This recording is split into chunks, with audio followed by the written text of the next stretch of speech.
금년도 부활 주일을 맞아 로마서 6장 4절로 5절 말씀을 통해 그리스도의 부활이 우리에게 주는 의미란 제목으로 말씀을 전하며 부활절 아침에 주시는 풍성한 은혜를 받고자 합니다.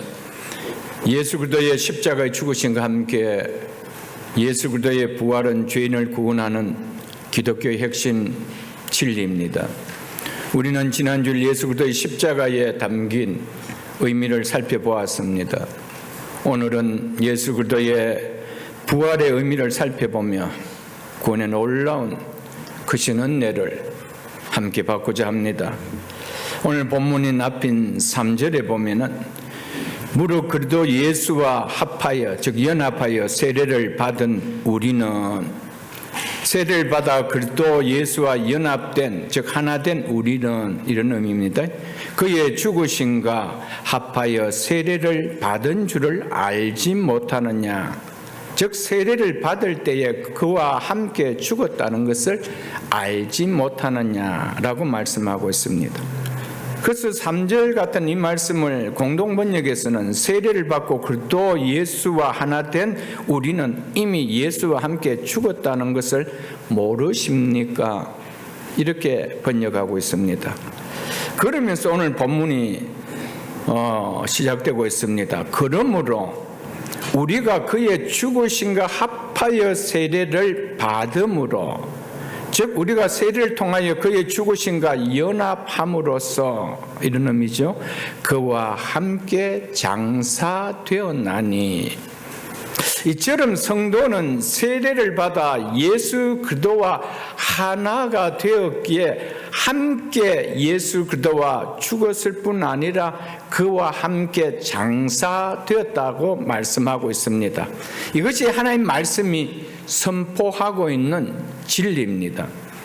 예수 그리스도께서는 죄인인 우리를 구원하시기 위하여 죄가 사망 안에서 왕노릇하는 죄와 사망의 지배 아래 놓여있던 이 세상에 오셔서 죽으시고 장사되셨습니다.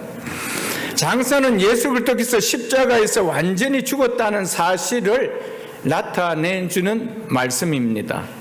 죽어 땅에 묻혔다는 것은 더 이상 이 세상과의 모든 관계가 끊어졌음을 나타내듯이 그리스도께서 장사되었다는 것은 우리를 구원하기 위하여 이 세상이 지배하는 죄와 모든 관계가, 죄의 모든 관계가 더 이상 유지되지 않음을 말해주고 있습니다. 즉 죄와 모든 관계가 종결되었음을 말해주는 표현입니다.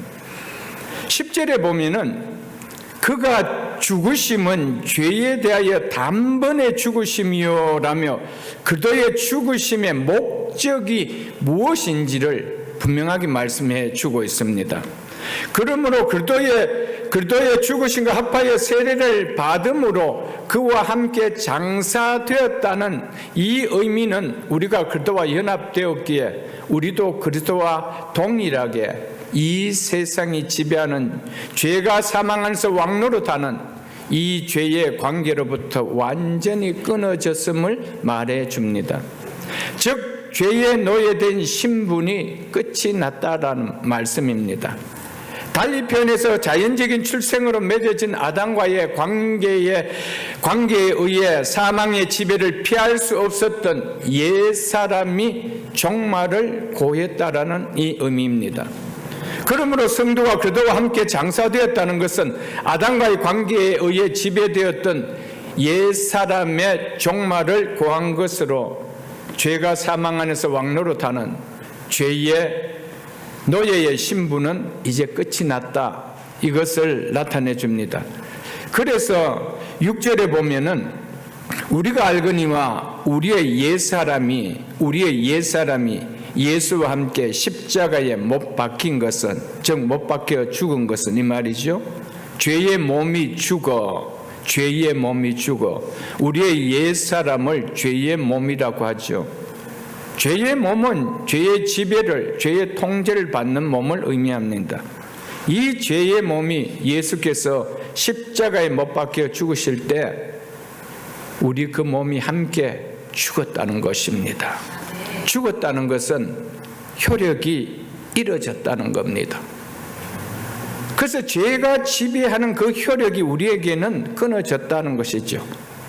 그래서 더 이상 사망을 불러오는 죄의 효력은 상실되었다라고 말씀하고 있는 것입니다. 그래서 보십시오. 이어서 다시는 우리가 죄에게 종노릇하지 아니하려 함이니라 라고 말씀하신 것입니다. 죄의 몸은 그리스도와 함께 죽었기 때문에 더 이상 존재하지 않는 옛것이 되었기에 옛사람이라고 하는 것입니다. 이처럼 죄의 몸인 옛사람은 성도에게는 더 이상 존재하지 않기 때문에 사망이 성도에게 왕노릇할 수가 없다는 겁니다. 사망이 왕노릇을 할 수 있었던 시절은 언제였습니까? 옛사람, 죄의 몸을 가진 옛사람이었다는 것입니다. 그런데 이제는 그 죄의 몸인 옛사람은 예수 그리스도와 함께 십자가에 못 박힘으로 더 이상 존재하지 않기 때문에 사망이 우리에게 왕노를 할 수 없다는 겁니다. 한마디로 죄로 인하여 받아야 할 하나님의 진노는 우리에게 더 이상 없다. 이걸 말씀해 주고 있는 것입니다. 그 이유가 뭐래요? 우리가 세례를 통해 그리스도의 죽으심과 연합하였기 때문이다. 이것이 성경이 말씀해 주고 있는 진리입니다. 그래서 그리스도 안에 있는 자는, 즉 그리스도와 연합된 자는 새로운 피조물이라 새 사람이 되었다라고 성경은 분명하게 우리에게 말씀해 주고 있습니다. 그래서 그리스도인인 우리의 몸이 죄의 영향을 받을 수는 있지만은 더 이상 사망으로 이끌어가는 죄의 세력에 지배받는 것은 불가능하다는 것을 말씀해 주고 있는 것입니다. 왜냐하면 우리를 사망으로 이끌어가는 이 죄의 지배력이 더 이상 발휘할 수 없는 옛사람이 그리스도와 함께 십자가에서 죽어버림을 당했기 때문이라는 것입니다. 이 의미가 다시는 우리가 죄에게 종노릇하지 아니하려 함이니라는 의미가 바로 이 의미입니다. 이것이 성경이 우리에게 전해주는 절대적인 진리입니다. 지금 이 말씀은 결코 성도에게는 죄가 접근할 수 없다는 말로 우리는 오해해서는 안 됩니다. 성도는 죄에서 자유한다는 말로 오해해서는 안 되는 말입니다. 그래서 성도가 이 세상에 살아가는 동안 여전히 죄로부터, 죄의 영향으로부터 결코 자유로울 수는 없습니다. 왜냐하면 예수님께서는 사망으로 왕노릇하는 죄의 세력을 무기력하게 만든 것이지 죄의 존재를 멸하신 것은 아니기 때문입니다. 그래서 죄가 존재하는 세상에 살 동안 성도도 죄의 영향으로부터는 결코 자유로울 수가 없는 것입니다. 그래서 우리를 향해서 믿음의 선한 싸움을 싸워야 된다라고 말씀하셨고 또 죄를 범했기 때문에 회개해야 된다라고 말씀하셨던 것이었습니다. 그래서 성도에게는 반드시 성화의 삶이 사라져야 한다. 왜? 더 이상 죄가 존재함이 없다라면은 우리의 삶 자체가 그럴 이유가 없겠죠. 그러나 여전히 죄는 존재하고 있지만은 우리를 사망으로 이끌어가는 죄의 세력은 더 이상 우리에게 있어서 무기력해졌다. 그것을 말씀해 주고 있습니다. 그러므로 사망으로 이끌어가는 죄의 권능, 우리에겐 결코 힘쓸 수 없습니다. 그래서 사망은 더 이상 우리를 건드릴 수가 없다라는 것입니다. 우리는 세례의 본질이 무엇인가를 말씀을 통하여 여러 번 우리가 들었지만 다시 한번 오늘도 새길 수 있기를 바랍니다. 세례의 본질적 의미는 그리스도와의 연합입니다. 그리스도와의 연합이 일어나는 사건을 세례라고 합니다. 그래서 갈라디아서 2장 27절에 보면 누구든지 그리스도와 합하기 위하여, 즉 연합하기 위하여 세례를 받는 자는 이라며 세례는 그리스도와 연합하는 사건이다 라고 사도 바울은 분명하게 말씀해 주고 있습니다.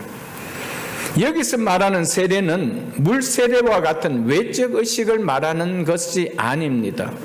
그리스도와의 연합을 이루어 옛사람은 죽고 그리스도의 부활의 생명을 갖는 놀라운 변화가 일어나게 되는 영적 세례를 말하고 있습니다. 이는 성령의 역사로 일어나는 사건이기 때문에 또한 성령 세례라고 말합니다. 그리스도의 십자가의 죽으심이 나 자신의 죄를 위해 죽은 죽으심을 믿을 때 성령의 역사로 우리의 옛사람이 그리스도와 함께 십자가에 죽게 되고 그와 함께 장사 지냄이 일어나는 것입니다. 그래서 이를 성령 세례라고 하며 또한 영적으로 이 일이 우리에게 일어나는 것이기 때문에 영적 세례라고 말씀하는 것입니다. 예수 그리스도께서 실제적으로 일어나는 것이 우리에게 영적으로 일어난다는 것입니다. 영적인 의미에서 우리가 예수 그리스도와 함께 죽었다는 것입니다. 그래서 죽었지만 그리스도께서 십자가에 달려 죽으실 때 겪었던 그 고통을 우리는 알지 못합니다. 왜? 영적으로 죽었기 때문입니다. 예수님께서 실제적으로 일어나는 사건이지만은 우리에게는 영적으로 일어난 사건입니다. 영적 세례를 통하여 그리스도와 함께 죽게 되었고 영적 세례를 통하여 그리스도와 함께 장사 지내게 된 것입니다. 그렇기 때문에 예수님께서 십자가에 달렸을 때 그 죽으실 때 그 고통은 우리도 함께 죽었다고 하지만 우리는 그 고통을 느끼지를 못합니다. 왜요? 영적인 사건이기 때문입니다. 중요한 것은 그리스도와 가진 영적인 관계 때문에 그리스도의 실제적 죽음이 가져온 결과가 우리에게 미친다는 것입니다. 이것을 예수 그리스도를 믿는 성도들은 알아야 됩니다. 그렇기 때문에 우리가 그리스도와 함께 죽었고 함께 장사되었다는데 나는 죽은 적도 없고 나는 장사된 적도 없는데 이게 아마 와닿는 거예요. 예수 그리스도와 연합하여 세례를 받은 영적 세례를 통하여 그분과 영적으로 연합되어 영적으로 죽게 되고 영적으로 장사됐다는 말입니다. 이 사실을 우리는 깨달을 수 있어야 합니다. 그래서 우리는 아담이 범죄했을 때 아담과 함께 실제적으로 함께 범죄하지 않았습니다. 그럼에도 불구하고 영적으로 아담의 범죄가 가져온 결과가 고스란하게 우리에게 미친 것을 우리는 알고 있지 않습니까? 이와 동일한 의미입니다. 실제적으로 예수님과 함께 십자가에 못 박히지 않았지만은 이 영적으로 내가 십자가에 못 박힌 것이 되어진다는 것입니다. 세례를 통해 영적으로 그리스도와 연합이 일어났기에 그리스도의 죽음이 영적으로 나의 죽음이 되었다는 것입니다. 그리스도가 죽을 때 그의 죽음 안에 나도 연합되었기에 나도 영적으로 함께 죽었고 그와 연합되었기에 그분이 장사될 때 나도 영적으로 함께 그분과 장사되었다는 겁니다. 이것이 성경이 말씀하고 있는 진리입니다. 4절을 다시 보겠습니다. 그러면 우리가 그의 죽으심과 합하여 세례를 받음으로 그와 함께 장사되었으니 이 말씀의 의미가 무엇인지 우리는 깨달아야 합니다. 그러면서 이는 아버지의 영광으로 말미암아 여기서 영광 에베소 1장 20절과 연관해 볼 때 아버지의 능력으로 나타내신 영광이라는 것을 알 수가 있습니다. 그 아버지의 영광으로 말미암아 하나님께서 그리스도를 죽은 자 가운데서 살리심이 바로 능력으로 자기의 영광을 나타내신 거라고 말씀하고 있죠. 그래서 공동번역에 보면 아버지의 영광스러운 능력으로 말미암아 이렇게 번역해 놨습니다. 아버지의 영광스러운 능력으로 그리스도를 죽은 자 가운데서 살리심과 같이 그리스도께서 죽으시고 장사되심으로 끝나지 않고 살아나셨다고 하지요. 그러면서 그리스도께 연합된 세례를 받은 성도인 우리는 당연히 어떻게 되겠습니까? 그래서 우리로라고 했는데 우리도 이런 표현입니다. 우리도 또한 새 생명 가운데서, 즉 새로운 생명 안에서 행하게 하려 합니다. 즉 살아가게 하려는 것이다, 이렇게 말씀하고 있습니다.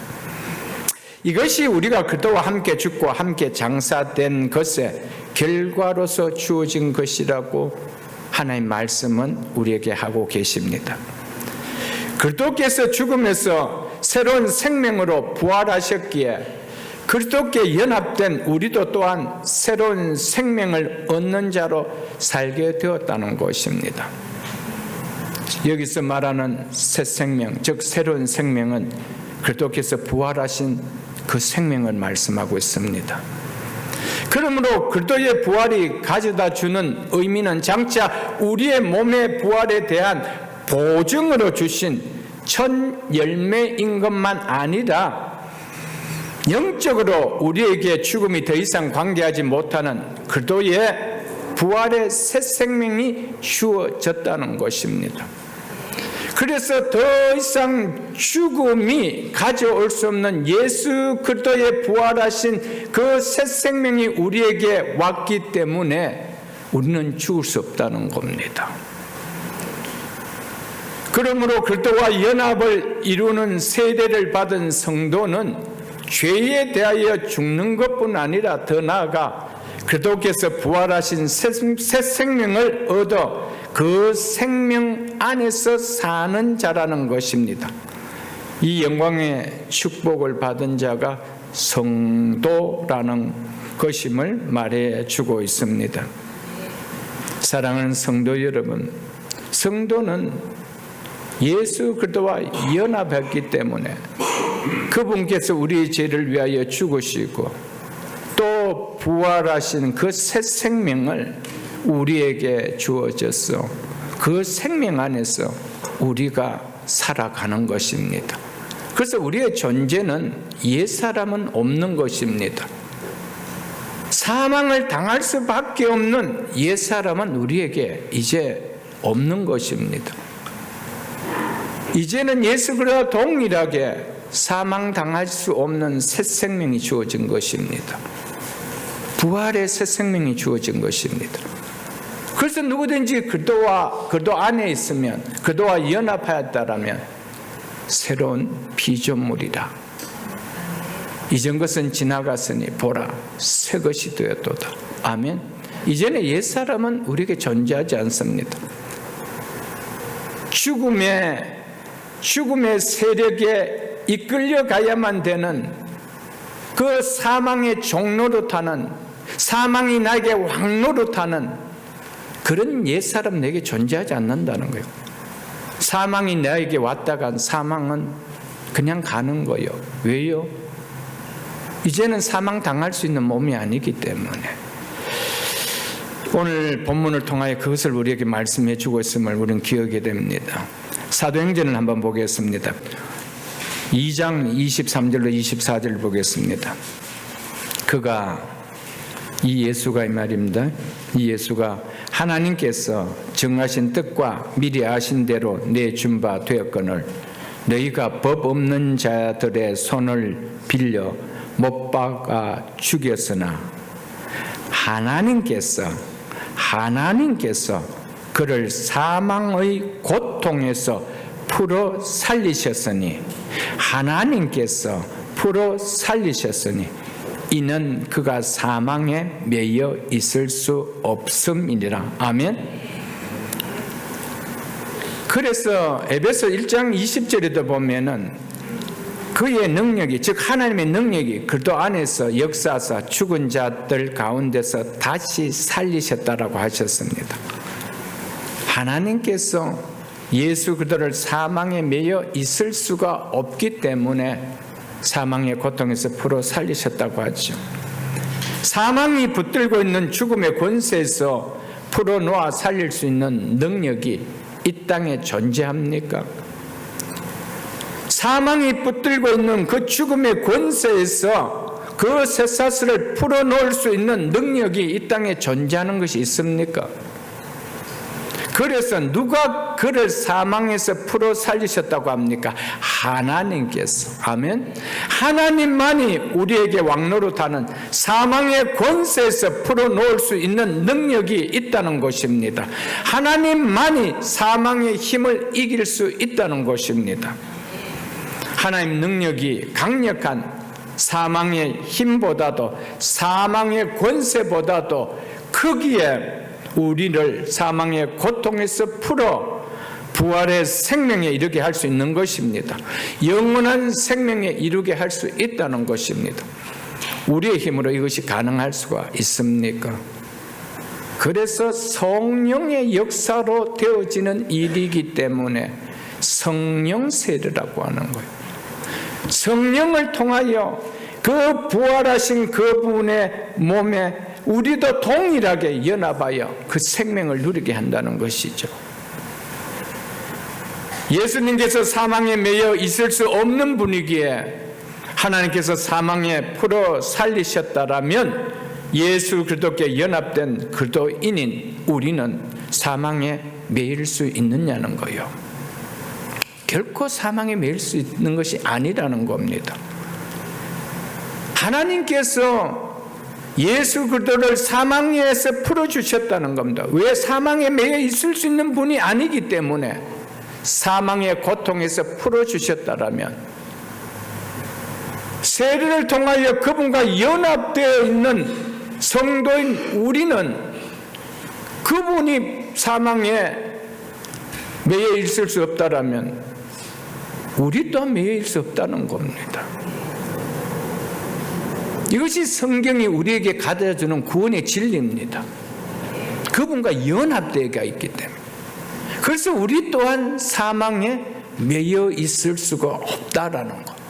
이것을 성경이 우리에게 말씀해 주고 있습니다.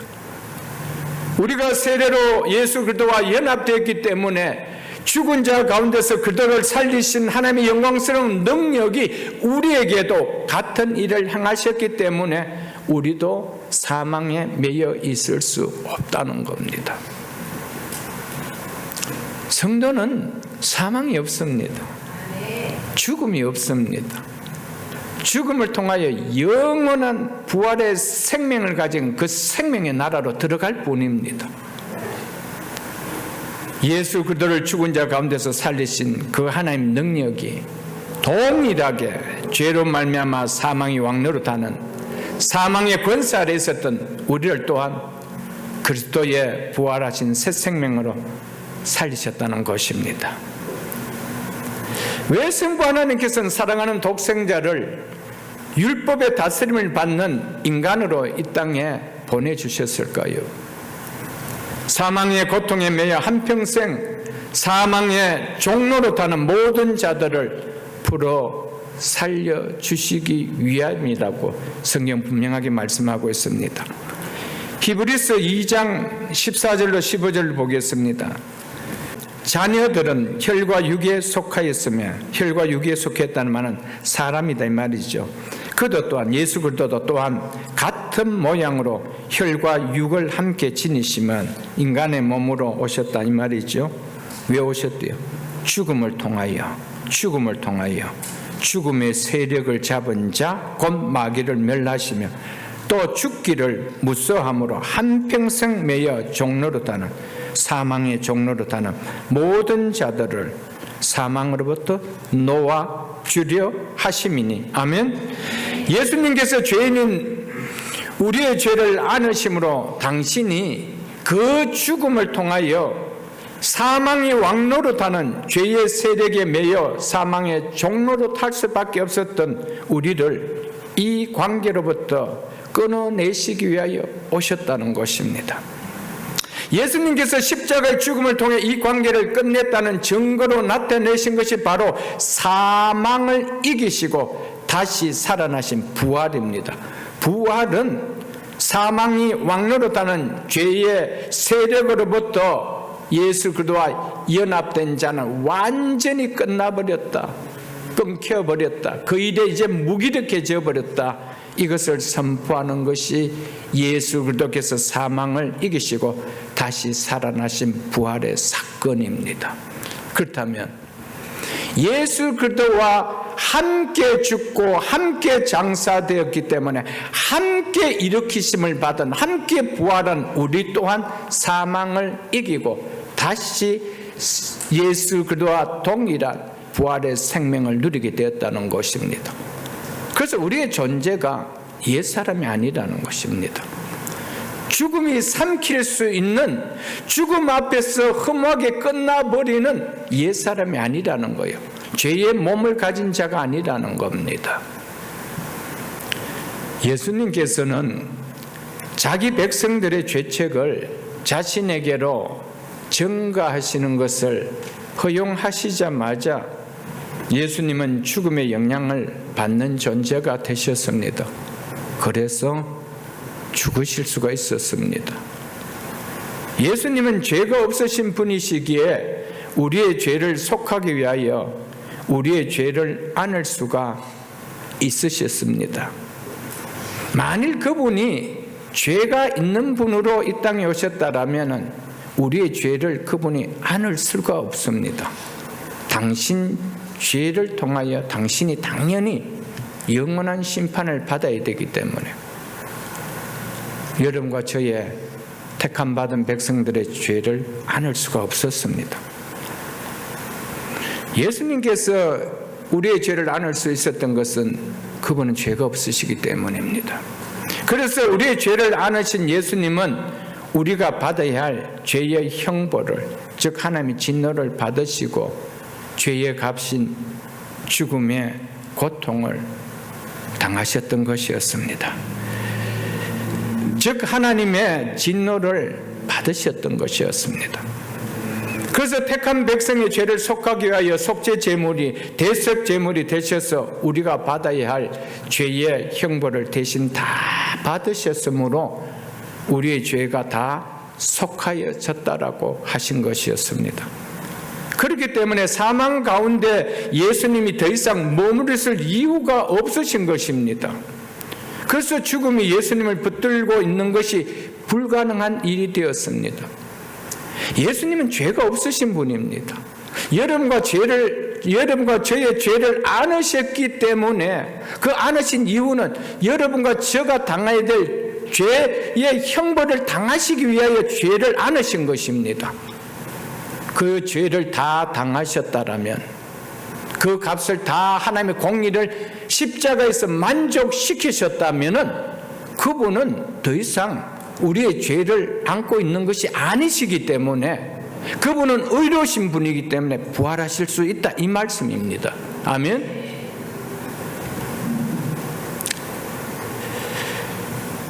예수 그리스도께서 속죄 제물이 되셔서 성부 하나님의 공의를 만족스럽게 받아지게 하시기 때문에 죄값을 지불한 속죄 사역이 완성될 수가 있었습니다.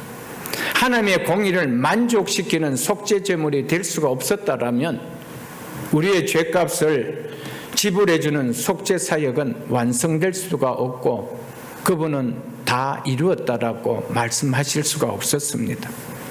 그러므로 속죄 사역이 완성된 이후 죽음은 예수 그리스도에 대해서 아무런 권리도 더 이상 가질 수가 없습니다. 속죄 사역이 이제 완성되었습니다. 하나님의 공의를 만족시키는 여러분과 저가 당해야 될 죄의 모든 형벌을 다 속죄 제물이 되셔서 다 당하셨습니다. 이제는 그 사역을 마치셨기 때문에 더 이상 사망의 고통이 그분을 붙들고 계실 수가 없는 것입니다. 죽음이 예수 그리스도에 대해서 더 이상 어떤 권리도 주장할 수가 없다는 것입니다. 그래서 예수 그리스도께서 죽은 자 가운데서 살아나지 않는 일이 있을 수가 결코 없었다는 것입니다. 왜냐하면 예수 그리스도는 자신이 무죄하기 때문에 죽음은 무죄한 사람에게 어떤 권리도 없고 붙잡아 둘 수도 없기 때문입니다. 우리가 예수님의 무죄함을 깨닫고 이 사실을 받아들인다면 예수님의 부활하심이 안 믿어지고 의심되어질 이유가 없는 것이죠. 그래서 많은 사람들이 교회를 다니면서도 십자가는 믿겠는데 부활은 못 믿겠다는 거예요. 예수님이 어떻게 죽으셨다는 그 죽음의 의미를 모르고 단편적으로 십자가에 죽었다라는 그렇게 생각하고 있기 때문입니다. 예수님은 그분이 우리의 죄를 안는 순간 그분의 본성이 죄인으로 바뀐 것이 절대 아닙니다. 그분은 여전히 죄가 없으신 분입니다. 그런데 여러분의 죄를 안는 순간 그 죄값을 지불하는 죄인만 되신 것이었습니다. 그렇게 된 그 죄값을 다 지불하는 속죄제물, 대속제물, 화목제물로 하나님 만족했을 때 하나님의 공의를 만족시키셨기 때문에 이제 죽음이 그분을 더 이상 붙들어 둘 수가 없었던 것이었습니다. 우리는 예수 그리스도께서 우리의 죄값을 지불하시는 속죄 제물 되심을 온전히 행하셨으므로 이후 죽음이 더 이상 죄값이 치루어진 우리를 지배하지 못하는 겁니다. 그렇기 때문에 우리를 의롭다 하실 수가 있는 거예요. 하나님께서 독생자 예수 그리스도를 통하여 여러분과 저의 모든 죄를 안으시고 속죄 제물로 온전하게 행하셨습니다. 하나님의 공의를 다 만족시켰습니다. 그렇기 때문에 예수님께서 속죄 제물이 되심으로 온전히 행하셨기 때문에 그 이후에 온전히 행하신 이후에 죽음은 더 이상 우리의 죄를 속해 주는데 온전하게 사역이 성취되었기 때문에 우리에게 죄값을 치를 것이 있느냐는 거예요. 그분이 다 치러주셨는데, 그래서 우리를 향하여 더 이상 죄의 형벌을 가할 수 없기 때문에 의롭다 칭해 줄 수가 있었다는 것입니다. 아멘. 예수님이 속죄 제물이 되셔서 속죄 사역을 완성하셨다면 우리가 내 자신의 어렵게 되는 위해서 그럼 해야 돼야 할 것이 아직도 남아있느냐? 결코 없다는 겁니다. 그런데 교회를 다니고 복음을 듣고 예수를 믿는다고 하면서도 여전히 내가 어렵게 되려고, 성화의 삶이 아니고 어려워서 구원받으려고 그렇게 애를 쓰는 사람이 있습니다. 내가 조금 더 교회에 열심히 다니면 천당 가지 않겠나? 속되게 표현해서 그 말입니다. 내가 구원받지 않겠나? 예배 자리 나오는 것은 받은 은혜의 당연한 표현입니다. 그것은 우리의 구원과 어떤 관계도 있는 것이 아닙니다. 내가 헌금을 하고 교회 봉사를 하고 주의 나라를 뭘 한다더라도 구원하고는 아무런 관계가 없습니다. 구원은 내가 죄인 됐을 때 이미 이루어진 것입니다. 예수 그리스도의 속죄 제물을 통하여 그 사실을 내가 믿는 순간에 이미 구원은 이루어진 것입니다. 내가 그 구원에 더 애대할 것은 아무것도 없습니다. 값없이 받은 은혜에 대한 반응을 나타내는 것만 나에게 있을 뿐입니다.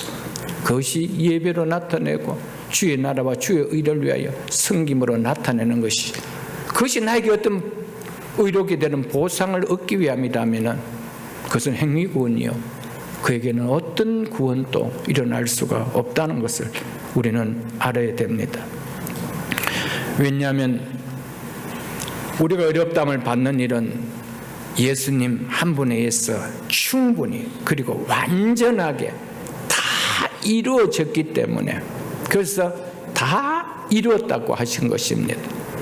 그런데 우리가 뭘 더 애도할 거 있다라는 겁니까? 값없이 받은 은혜에 당연한 반응이 예배라는 것이죠. 하나님 앞에 영광 돌리는 것이라는 것이죠. 히브리서 10장을 보겠습니다. 히브리서 10장 10절을 한번 보겠습니다. 이 뜻을 따라, 즉 하나님의 뜻을 따라 예수 그리스도의 몸을 단번에 들이심으로 말미암아 예수 그리스도의 몸을 단번에, 단 한 번입니다. 단 한 번에 들이심으로 말미암아 우리가 거룩함을 얻었노라. 즉 의롭다함을 얻었다라고 하는 거예요. 완료 시제로 되어 있습니다. 완료 시제로 되어 있습니다. 그래서 세번역 같은 데는 거룩하게 되었습니다 라고 이야기하고 있습니다. 이 말은 죄인인 우리를 구원하시는 예수 그리스도의 속죄 사역이 완전했음을 이야기합니다. 그래서 거룩하게 되었다는 거예요. 이미 완료로 시제로 끝나버렸다는 겁니다. 거기에 뭘 우리가 더 해야 할 게 있다는 거예요. 그러면 우리를 거룩하기 위해서 우리에게 더 이상 남아있는 것이 없다는 겁니다. 이 은혜에 그냥 반응하는, 보답하는 삶만 있을 뿐이라는 것이죠. 그래서 그 밑에는 14절도 보겠습니다. 14절. 그가 거룩하게 된 자들을 한 번의 제사로, 단 한 번의 제사로 영원히 온전하게, 영원히 완전하게 하셨느니라. 아멘. 영원히 그 순간에 완전하게 했는데 뭘 거기 우리가 더 애도할 게 있다는 거예요. 내가 조금 더 열심히 나가면은, 열심히 섬기면은 내가 천국에 안 갈 수는 있겠느냐? 그 열심히 하는가 아무런 관계가 없습니다. 그 열심은 결국은 지옥 갈 열심밖에 안 하기 때문에 하는가 아무런 관계가 없습니다. 값없이 주신 구원을 받아들이는 것, 하나님의 은혜를 받아들이는 것. 나는 어떤 공로도 없지만 하나님이 다 행해주신 그 공로에, 그 은혜에 감사해서 이제 반응하는 삶, 그것이 부활의 새 생명을 얻은 자의 삶이라는 겁니다. 아멘. 하나님께서 예수 그리스도를 죽은 자 가운데서 살리셨을 때 이것을 분명히 알려진 것이 되게 하셨습니다. 부활은 바로 내가 십자가에서 속죄 제물이 될 때 영원히 온전하게, 완전하게 너희를 의롭다 시켰다. 부활이 이걸 선포해주고 있다는 겁니다. 그래서 예수 그리스도의 부활하심을 믿는다는 것은 그 믿음을 갖는 자들에게 구원이 흔들릴 수는 없습니다. 왜 예수님이 부활하셨다는 것을 내가 명쾌하게 깨닫기 때문에. 그런데 예수님이 부활하신 그 부활이 가져다 주는 의미를 깨닫지 못하고 예수님 부활하셨다면 그분은 뭐 신적인 능력을 가진 분에게 그럴 수 있겠지, 이런 햇소리를 한다는 것이죠. 예수님이 신적인 능력으로 부활하실 수가 있다라면 하나님이 사망의 고통에서 풀어주셨다는 말씀 안 합니다. 인간으로서, 완전한 인간으로서 죽으시고 부활하실 수 있었던 것은 그에게는 죄가 없으심을, 이제는 죄가 없는 분이시기에 하나님께서 부활케 하셨다는 것입니다. 사랑하는 성도 여러분, 그러면 우리의 죄에 대한 형벌이 예수 그리스도로 말미암아 십자가에서 다 지불되었다는 것을 믿는다라면 죽음이 더 이상 우리에게 어떤 권리도 주장도 가질 수 없다는 사실을 믿을 수 있기를 주님 축복합니다. 우리는 우리의 중보자 되신 예수 그리스도의 온전한 사역에 의해서 죽음과 심판에서 온전히 완전하게 해방되었습니다. 그러므로 죽음은, 사망은 우리에게 어떤 권리도 가지지 못합니다. 예수님의 부활이 예수님과 연합된 우리에게 이것을 확증해 주고 있습니다. 예수님의 부활을 생각할 때, 예수님의 부활을 믿을 때 나는 예수 그리스도와 연합된 자이기 때문에 예수 그리스도의 죽으심과 심판에서 예수님의 화목제물, 대속제물, 속죄제물로 사역을 이루셨을 때 죽음과 심판에서 온전히 해방되었다라면 이제는 우리에게는 어떤 죽음도 행할 수 있는 권리가 없다. 예수 그리스도의 부활을 통해 확신을 갖는 우리가 믿음이 되어야 된다는 것입니다. 우리가 세례로 예수 그리스도와 연합됐기 때문에 죽은 자 가운데서 그리스도를 살리신 하나님의 영광스러운 능력이 우리에게도 같은 일을 행하였다는 사실입니다.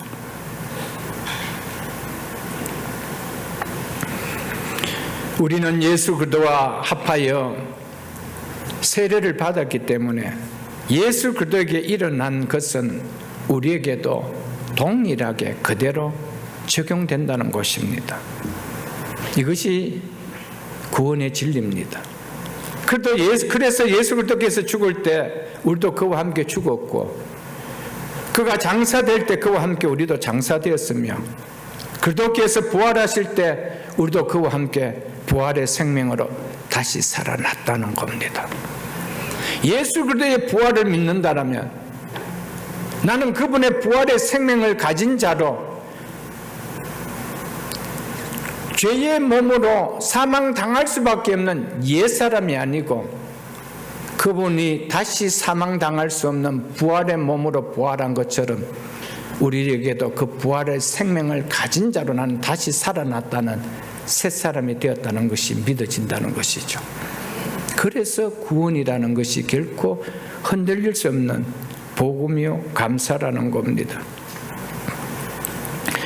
예수 그리스도와 연합하여 세례를 받은 그리스도인은 더 이상 죽음의 권세가 어떻게 할 수 없는 부활의 새 생명을 가진 자라는 이 사실을 오늘 부활주의를 통해서 다시 한번 제3 확신하고 또 제3 그것을 내 마음에 담는 이 아침 될 수 있기를 주님 축복합니다.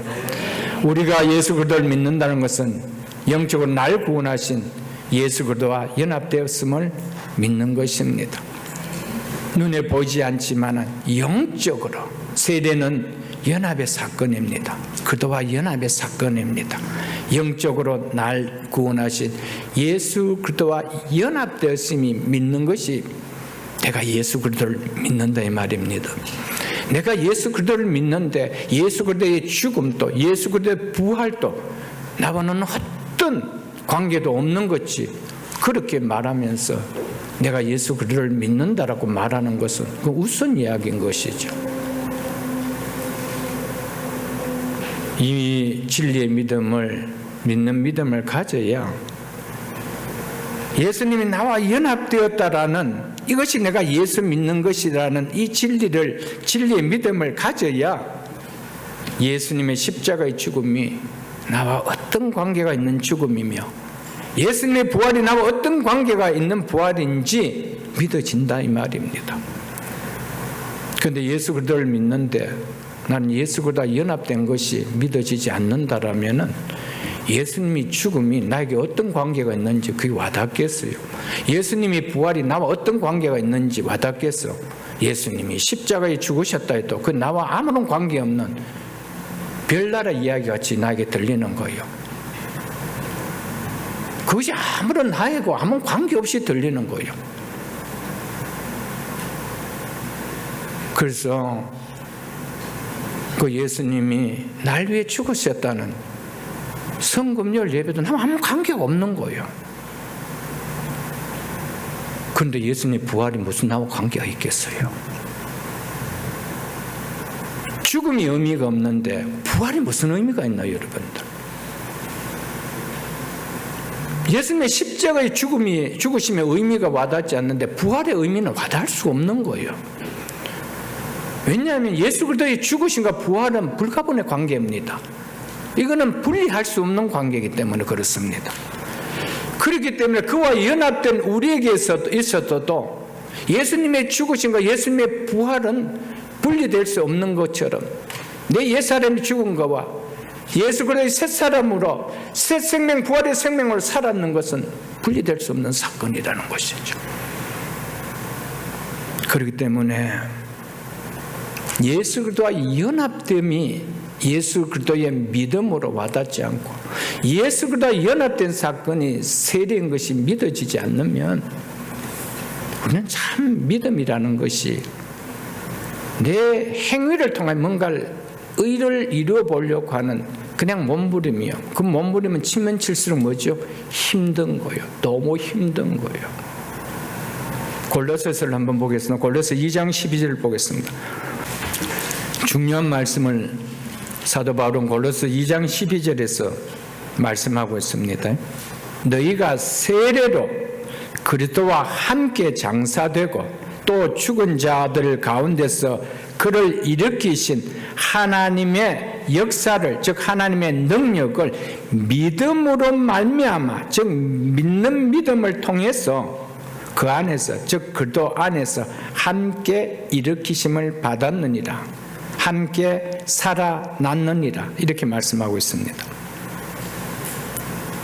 여러분, 내가 세례를 통하여 그리스도와 함께 장사되고 함께 죽은 자 가운데서 일으키심을 받았다라는 믿음을 갖지 않는다라면 그분 안에서 함께 일으키심을 받지 못합니다. 그래서 믿음으로 말미암아 그리스도 안에서 함께 일으키심을 받느니라, 그 새 생명을 가지게 됐다 이 말이죠.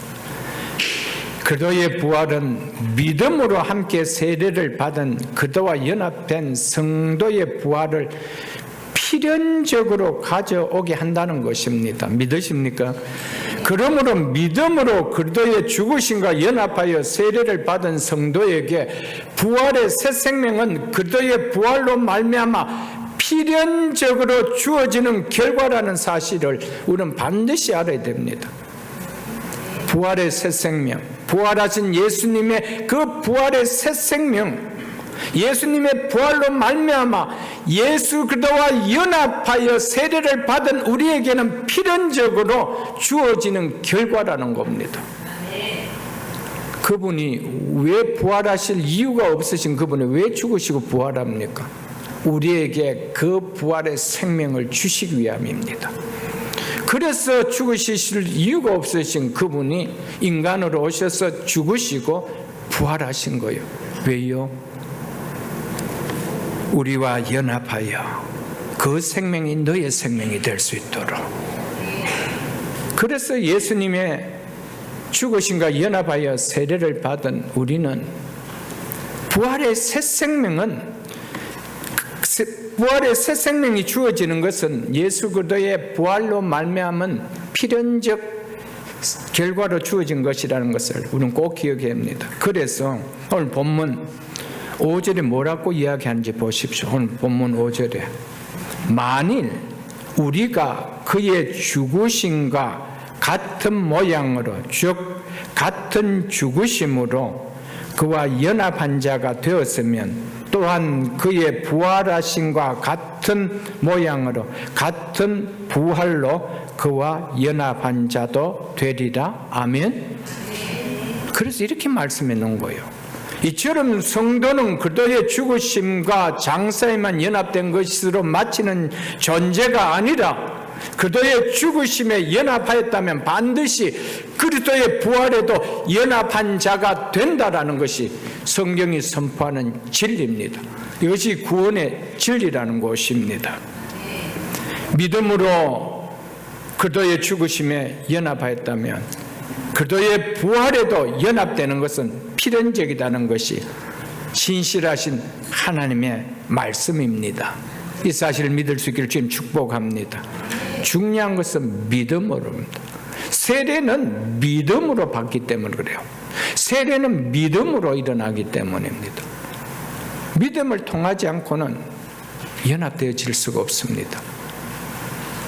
연합되지 않으면은 죄에 대하여 죽을 수도 없고 죄에 대하여 죽지 못하기 때문에 죄의 삭신 사망, 그 사망이 왕노릇하는 그 사망의 권세 아래 우리는 여전히 매여 살 수밖에 없는 존재죠. 그래서 믿음으로 여러분, 예수 그리스도를 믿는다는 것은 다시 한번 말씀드리지만 나는 그분과 연합되었다, 이것을 믿는 거예요. 나는 예수 그리스도와 연합된 존재다. 예수 그리스도의 죽음과 부활 결코 분리될 수 없는 관계입니다. 그렇기 때문에 예수 그리스도와 연합된 성도의 죽음과 부활 또한 결코 분리되어질 수 없는 관계인 것을 우리에게 말씀해 주고 있습니다. 그렇다면 우리가 그리스도의 죽으심 안에서 그리스도와 연합된 것이라면 우리 또한 그리스도의 부활 안에서 그분과 연합되어 있다는 것입니다. 이것이 성경이 전하는 절대적인 진리입니다. 그리스도께서 죄에 대하여 죽으실 때 연합된 우리도 죄에 대해 죽었습니다. 그리고 그리스도께 부활하실 때 연합된 우리도 동일하게 죽음이 더 이상 관여할 수 없는 부활의 새 생명으로 함께 부활했다. 이것이 성경이 우리에게 전하는 구원의 진리입니다. 그리스도의 죽음과 부활 결코 분리될 수 없는 것처럼 그리스도와 연합된 우리의 죽음과 부활 분리될 수가 없습니다. 그리스도와 연합된 우리의 죽음만 있고 부활은 없을 수 없다는 겁니다. 정말 내가 예수 그리스도와 함께 십자가에 못 박혀 옛사람이 죽어졌다면, 죄가 다 사해진 사함을 받은 것이 확실하다면 나에게는 무엇이 임하지요? 예수 그리스도께서 부활하실 때 나도 함께 부활하기 때문에 그 부활의 생명이 나에게 들어오는 거예요. 그 생명이 나에게 존재하는 거예요. 그래서 우리가 영원히 사는 거예요. 아멘. 부활은 육체적으로 보았을 때는 미래에 되어질 일이지만 영적인 의미에서는 현재 부활의 새 생명이 주어진 것이기 때문에 그도와 함께 이미 우리에게는 일어난 사건이라는 것을 성경은 우리에게 말해주고 있습니다. 그래서 미래에 있을 부활, 이 육체적 몸의 부활을 완전하게 지금 부활의 생명을 가진 이것이 뭐 해준다는 것이죠? 보장해 준다는 겁니다. 그래서 그 로마서 6장 그 밑에 있는 8절을 한번 보겠습니다. 만일 우리가 그리스도와 함께 죽었으면 또한 그와 함께 살 줄을 뭐하노라? 믿노니. 아멘. 그리스도께서는 죽으심으로 죽음을 이기시고 부활하셨습니다. 그렇다면 믿음으로 그리스도와 연합된 우리 또한 죽음을 이기시고 부활하신 그리스도의 부활에 동참하는 것은 너무나 당연한 일이라는 것이죠. 그래서 이 사실을 믿노니라고 하는 것입니다. 이처럼 그리스도의 부활 생명이 그리스도의 죽으심과 연합된 성도들에게 속하였다는 것은 그럴지도 모른다는 추측이 아닙니다. 의심을 가져오게 하는 그런 일이 아니라는 겁니다. 분명하게 확신 가운데 믿어야 할 신앙의 고백이라고. 그래서 우리가 그리스도와 함께 죽었으면 또한 그와 함께 살 줄을 믿노니라고 하는 거예요. 예수님이 왜 죽으셨음을 우리가 믿는다라면 예수 그리스도께서 왜 부활하셨는지 그 나 또한 믿는다는 거예요. 아멘. 그냥 예수 그리스도만 부활한 것만 믿고 그 부활이 나에게 가져다 주는 의미는 무엇인지 난 전혀 믿고 있지 않는다라면 그분의 부활과 나와 무슨 관계가 있느냐는 거예요, 여러분들. 예수님의 십자가의 죽으심도 예수님의 부활도 모두 나와 관계가 있으니까 그 사건이 나의 사건이 되는 것이죠. 그렇지 않으면은 그건 완전히 별개의 일입니다. 그렇기 때문에 예수님이 죽으셨다고 해도 아무런 감동도 없고요. 예수님이 살아나셨다 해도 아무런 감동도 없는 거예요. 왜요? 나와 관계가 안 되기 때문이죠.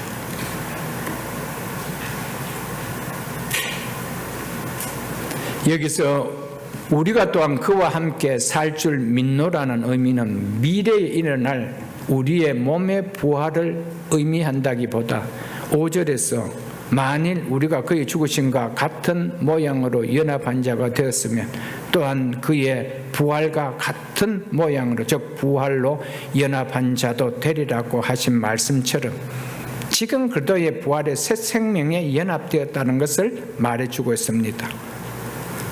우리가 그리스도와 함께 십자가에서 죽은 것을 믿는다라면, 또한 그와 함께 살 줄을 믿는다라면, 지금 나에게 예수 그리스도께서 살아나신 그 부활의 생명이 나에게 있다는 겁니다. 그를 말씀해 주고 있는 것이죠. 장차 우리에게 일어날 몸의 부활은 지금 그리스도의 부활의 생명의 연합의 궁극적인 열매일 뿐이라는 겁니다. 이 생명을 가졌기 때문에 때가 되면 자연적으로 그 열매를 맺게 된다는 것입니다. 현재 그리스도의 부활의 생명에 내가 연합됐기 때문에 장래에 그리스도의 육체의 부활에 동참하는 연합이 나에게 일어난다는 것입니다. 만일 우리가 그리스도와 함께 죽었으면 또한 그와 함께 살 줄 믿노니, 그리스도가 죽었을 때 우리도 함께 죽는 것을 알고 믿는다면 그분의 부활 또한 우리와 함께 부활인 것을 믿을 수 있다는 겁니다. 이것이 우리에게 주시는 하나님의 말씀입니다. 지금 나에게 부활의 생명이 있으며 이 부활의 생명이 있기에 장래에 예수 그리스도께서 육체로 부활하신 것처럼 우리 또한 육체가 부활한다는 것을 내가 믿는다는 것이죠. 그래서 그 밑에 있는 9절로 11절을 한번 보겠습니다. 본문 9절로 11절을 보겠습니다. 이는 그리스도께서 죽은 자 가운데서 살아나셨으며 다시 죽지 아니하시고 사망이 다시 그를 주장하지 못할 줄을 알미로다. 예수 그리스도께서 죽은 자 가운데서 이제 부활하셨기 때문에 다시 죽지 아니하고 사망이 다시 그를 주장하지 못한다는 겁니다. 이 말은 예수님께서 부활하신 몸은 이전에 죄를 안으시면 죽을 수 있는 그런 몸이 아니다 이 말입니다. 그 몸과는 달라진 몸이다 이 말입니다. 그래서 다시 죽지 않고 사망이 다시 그를 주장하지 못할 줄 압니다.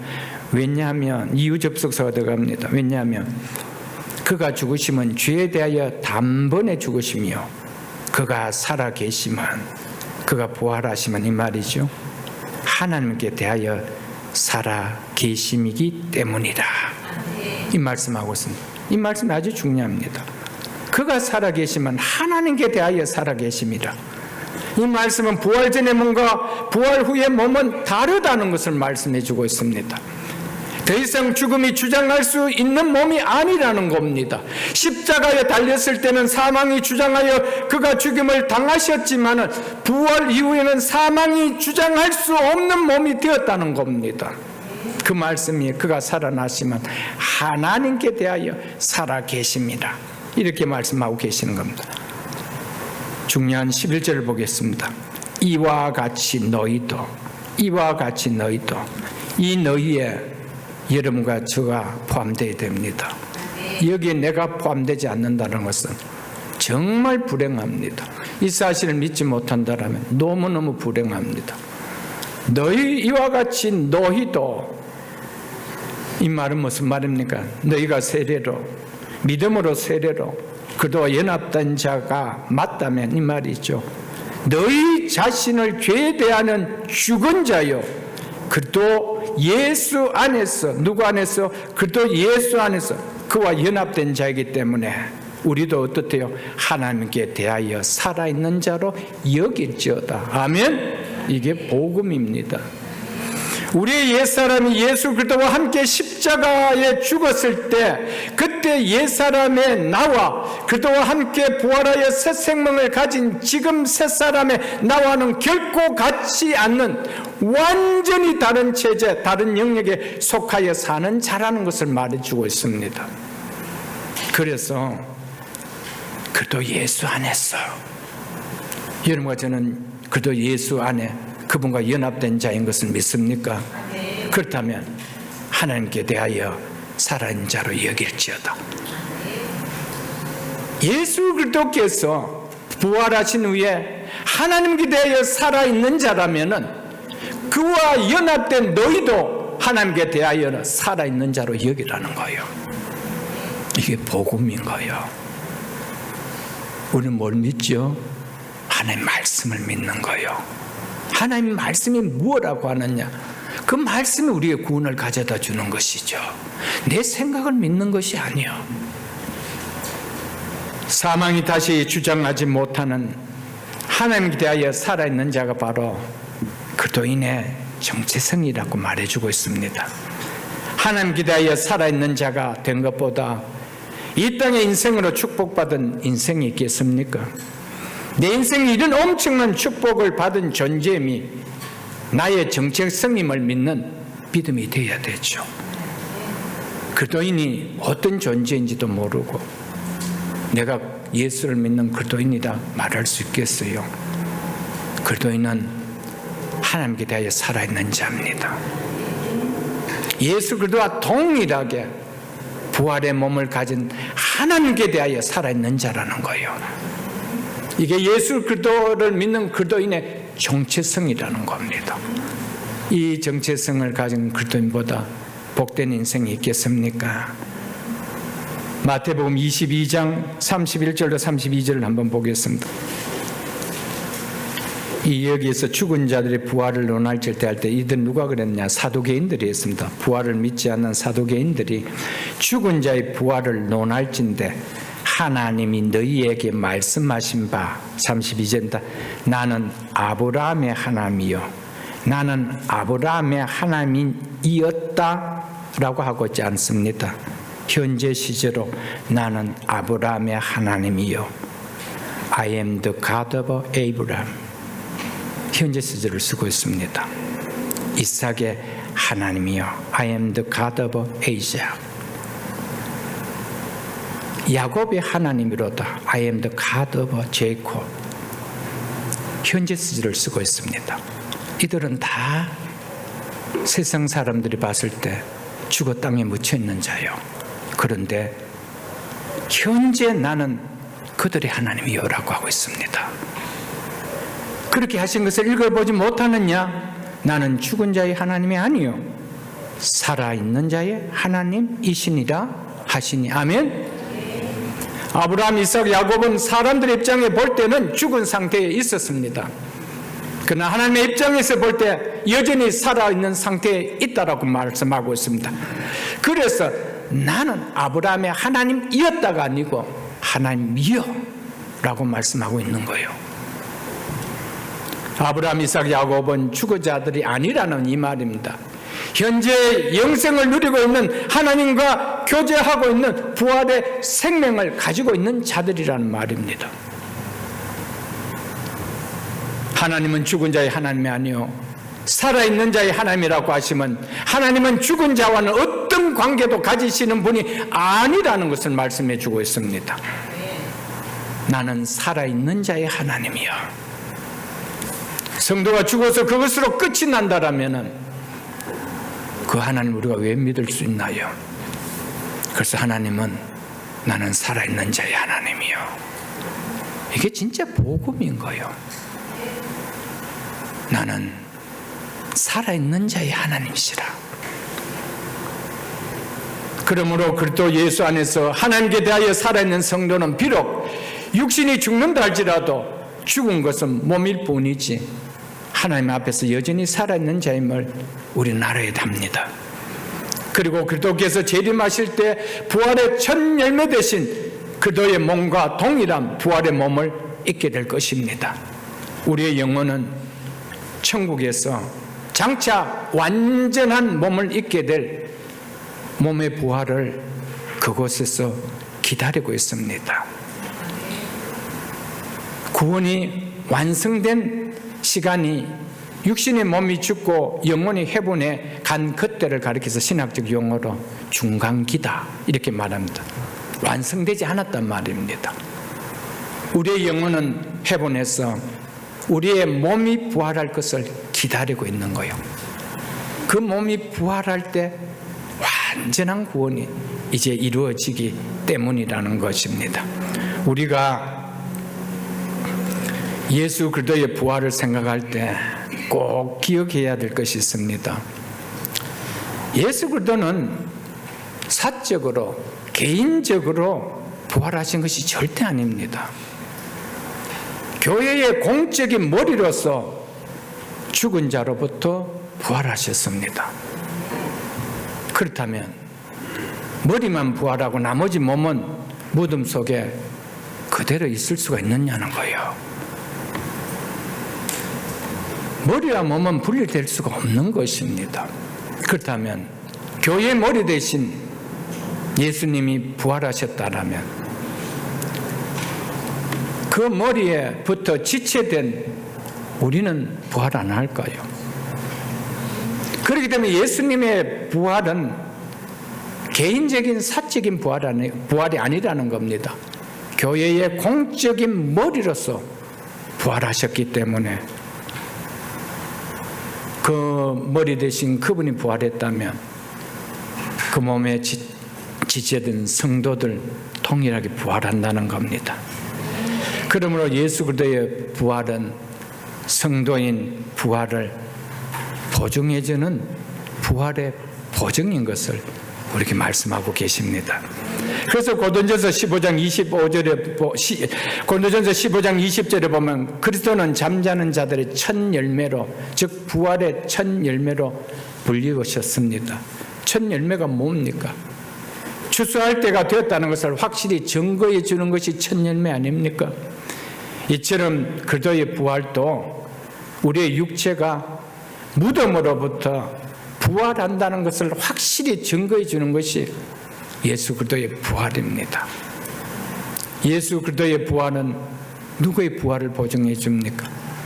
그분과 연합된 우리와의 부활, 교회의 부활이죠. 성도인 우리 부활이죠.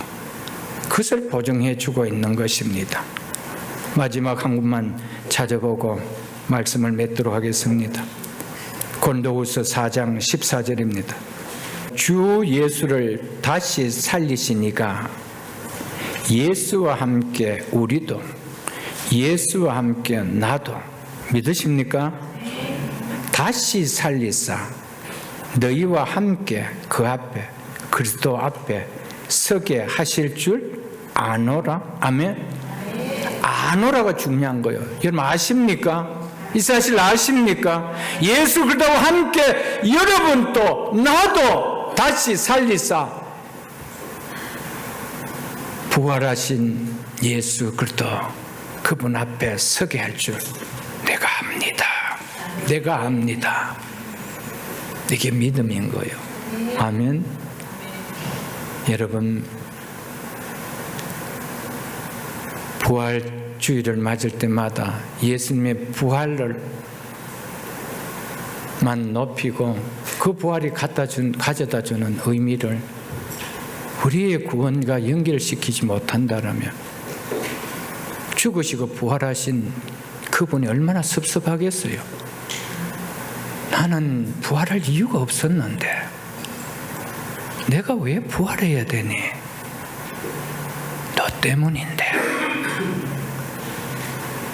너에게 이 생명을 주려고. 아멘. 너에게 이 생명을 주려고. 여러분 그리스도인에게서 예수님의 부활만큼 감격과 소망은 없습니다. 하나님께서 예수 그리스도를 믿고 예수 그리스도와 연합되어 그의 죽으심 나의 죽음 되고 그의 부활이 나의 부활이 되는데 우리가 육신이 죽은 후에 우리의 영혼만 헤븐에 가는 반쪽 구원만 일어난다라면은 헤븐에 가 있는 육신이 헤븐에 가 있는 영혼이 마냥 해피할까요? 마냥 해피할까요? 영혼은 온전한 것을 이룰 때 완전히 영광을 나타냅니다. 그래서 헤븐에 가 있는 영혼은 부활할 자기의 몸의 부활을 기다리고 있는 거예요. 그래서 몸의 속량을 기다리노라. 로마서 8장에서 그렇게 말씀합니다. 몸의 속량을 기다리노라. 아멘. 여러분 이게 완전한 구원이에요. 완전한 구원. 그 완전한 구원이 예수 그리스도께 재림하실 때 일어나기 때문에 그때까지 우리의 영혼은 하나님의 나라에서 우리의 몸은 땅에 묻혀있지만 여전히 아무개 집사의 하나님이요, 아무개 권사의 하나님이요, 아무개 성도의 하나님이요, 아무개 장로, 아무개 목사의 하나님이요라고 하는 거예요. 내 몸은 죽어 땅에 묻혔지만 나는 하나님 앞에서 여전히 살아있는 자요. 그래서 하나님 앞에서 하나님에 대해서는 살아있는 자로 믿을지어다, 여길지어다. 아멘. 이게 부활 아침에 우리에게 주는 놀라운 메시지입니다. 우리는 하나님 앞에 살아있는 자요. 오늘에도 하나님께서 내 생명 거다간다면 내 육은 땅에 묻히지만 나는 하나님 앞에 오늘도 현재 시제로 나는 너의 하나님이다. 아브라함, 이삭, 야곱, 예수님 오시기 2000년 전에 땅에 묻힌 자들이요. 그런데 예수님은 오셔서 뭐라고 이야기합니까? 나는 아브라함의 하나님이었다가 아니고 아브라함의 하나님이요. 지금도 나는 그의 하나님이다. 나는 죽은 자의 하나님이 아니요, 살아있는 자의 하나님이라. 아멘. 우리는 누구 앞에 지금 살아있는 자입니까? 하나님 앞에 살아있는 자예요. 그렇다면 그분은 나의 하나님인 거예요. 잠시만 아니요, 영원토록. 아멘. 사랑하는 성도 여러분, 말씀 맺겠습니다. 예수님의 부활이 우리에게 주는 의미라는 제목으로 2025년 부활절을 맞이해요. 이 말씀을 전했습니다. 예수 그리스도의 부활은 복음 중에 복음입니다. 기쁜 소식 중에 기쁜 소식이요, 소망 중에 소망이요, 어떤 것으로도 위로할 수 없는 중에 큰 위로가 예수 그리스도의 부활이요. 왜요? 그 부활이 나의 부활이기 때문에 이 믿음을 가지고 남은 인생 속에 이 은혜를 주신 하나님 앞에 우리의 믿음을 반응하며 우리 또한 부활의 영광을 높이 사모하며 그 나라를 기다리며 그때를 기다리며 믿음으로 살아가는 모든 성도님들 다 될 수 있기를 주의 이름으로 축복합니다.